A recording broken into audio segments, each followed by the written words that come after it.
Tu reconnais ce que tu connais. Si tu as été triste, tu vas reconnaître la tristesse chez quelqu'un.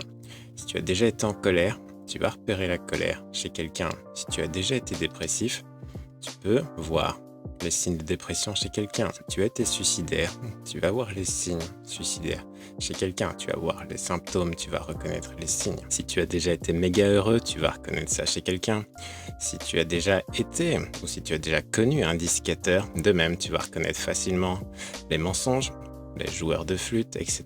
Si tu l'as déjà vécu, tu vas facilement voir ce qui se passe. Quelqu'un qui n'a jamais connu ça, relation toxique, quelqu'un qui ne s'est jamais fait frapper, quelqu'un qui n'a jamais été rabaissé, le phénomène gaslight, ce genre de choses, eh bien alors tu ne vas pas repérer les signes. Quelqu'un qui a déjà de l'expérience, pervers narcissique ou peu importe le genre de relation, directement tu vas voir les signes et dire ok, c'est même pas la peine que je parle à cette personne, je sais ce qui va se passer si je traîne avec elle. Donc tu reconnais ce que tu connais, mais tu ne peux pas reconnaître ce que tu n'as pas encore connu.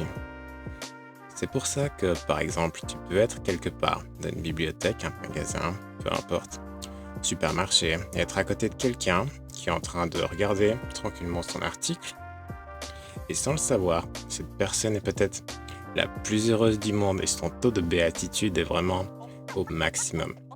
Mais toi, par exemple, en tant que personne aigrie, tu ne peux pas capter et comprendre, ni ressentir ce bonheur, ni même croire que cela existe parce que tu ne l'as pas encore expérimenté. Donc, si tu fais partie de ces personnes qui sont en train de kiffer leur vie tranquillement et que les gens ne te comprennent pas toujours, voire très peu souvent, c'est normal. Ne t'en fais pas et ne prends pas leur opinion en compte. Ils ne peuvent pas comprendre ta kiffance parce que simplement, ils ne l'ont pas encore expérimenté. Et on ne peut que souhaiter qu'un jour, ils kiffent autant leur vie. Mais pour l'instant, ils ne peuvent pas te comprendre et ils n'ont pas à te comprendre. Donc, n'essaie pas de convaincre les autres, si ce n'est en vivant et en rayonnant ta propre kiffance. Sois un exemple de bonheur, mais n'essaie pas de convaincre qui que ce soit. C'est une perte de temps.